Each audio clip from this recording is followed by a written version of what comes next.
Grava. Olá, senhores, boa tarde. Boa tarde. Esse ficou bonito.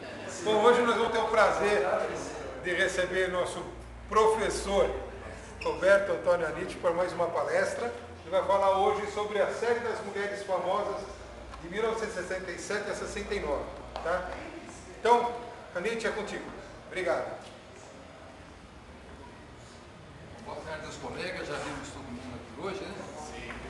Eu vou falar um pouquinho sobre a coleção A Série das Mulheres Famosas de 1967 e 69. Tem uma história, como é que essa coleção começou, qual foi a ideia que eu tive. Num desses leilões da SPT, eu comprei uma folha de classificador com toda a série Mulheres Famosas, com todos os carinhos, os comemorativos do primeiro dia.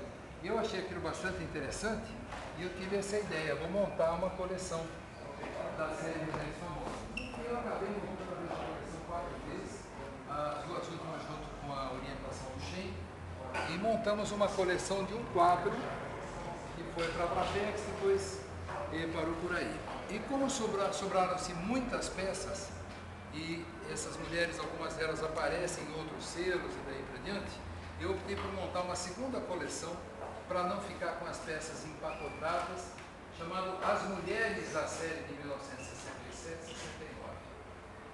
Então essa é a história filatélica de como começou esta coleção. A partir da compra desta folha com as quadras do Caribe de primeiro dia, eu saí a uma outra busca porque começaram a aparecer selos com diferença de picote, variação de cor, emenda de bobina, tudo coisas que naquela época eram bastante comum de ocorrer. E quanto maior o tempo de circulação dos selos, mais essas ocorrências surgiram no correio.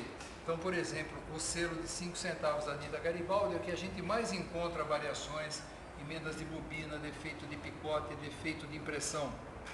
Porque os 5 centavos foi uma tarifa postal muito longa, então foram emitidos muitos selos.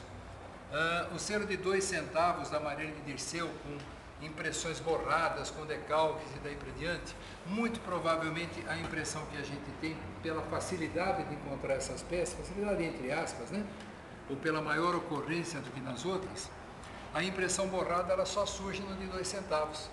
Então a impressão que se tem é que a tinta usada para imprimir esses selos era uma tinta meio ruinzinha.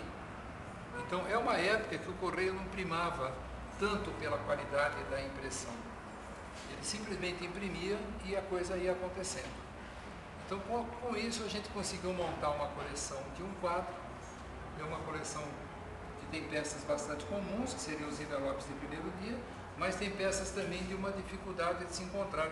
Por exemplo, circulado com o selo de 10 centavos da Darcy Vargas. A tarifa de 10 centavos ela demorou por um tempo muito curto. Então foi um selo com uma emissão menor e foi um selo pouco circulado. Em compensação, o selo de 5 centavos ele foi muito utilizado por causa do período longo, e quando de repente entra o selo de 10 centavos, começa a aparecer em circulação, o correio deu um aumento de 400%.